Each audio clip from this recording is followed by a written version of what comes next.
دو اہم باتیں اس موقع پر کہنی ضروری ہیں. ایک اہم بات تو یہ ہے کہ بارش کی کثرت کی وجہ سے میدان سارے پانی سے بھرے ہوئے ہیں. وہاں عید کی نماز نہیں ہو سکتی.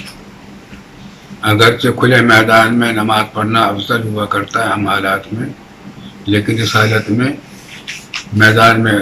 میدان کے بجائے مسجدوں میں نماز پڑھی جائے، اور اس میں کسی قسم کی کوئی کراہت بھی نہیں ہے.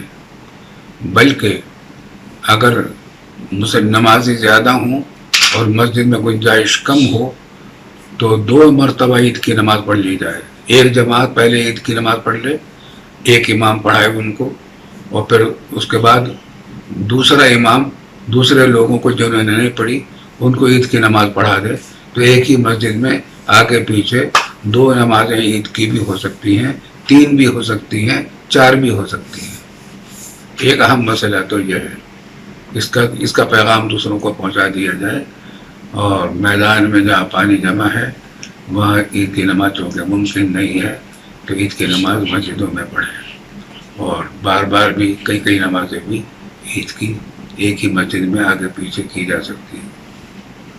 دوسری بات یہ ہے کہ یہ بتایا گیا، جاننے والوں نے بتایا ہے کہ جہاں پانی کھڑا ہو، جمع ہو، اور خون بھی اس کے ساتھ جمع ہو جائے تو اس سے بہت ہی خطرناک قسم کا بیکٹیریا پیدا ہونے کا کبھی خطرہ ہوتا ہے.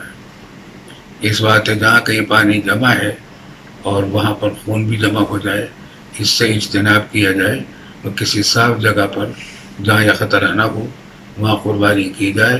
اگر کوئی وہ صاف جگہ کسی کو نہیں مل رہی ہے تو یہ کوئی ضروری نہیں ہے کہ آج ہی وہ قربانی ضرور کر دے، بلکہ اگلے دن بھی کر سکتا ہے، اس سے اگلے دن بھی، تیسرے دن بھی کر سکتا ہے. 3 دن تک کی قربانی جائز ہے. افضل اگرچہ پہلے دن کرنا ہے، لیکن عام حالات میں تو افضل یہی ہے. لیکن جب یہ مجبوری ہو تو پھر افضل میں بھی وہی افضل ہو جاتا ہے جس میں افضل صحت ہو. اللہ تعالیٰ آسان کرے ہماری سب مسلمانوں کی عیدیں خوشیوں کے ساتھ، عافیت کے ساتھ، سہولت کے ساتھ، عزت کے ساتھ، خوشیوں کے ساتھ، اپنی رضا کے ساتھ ادا کروا دے. فی امان اللہ. السلام علیکم.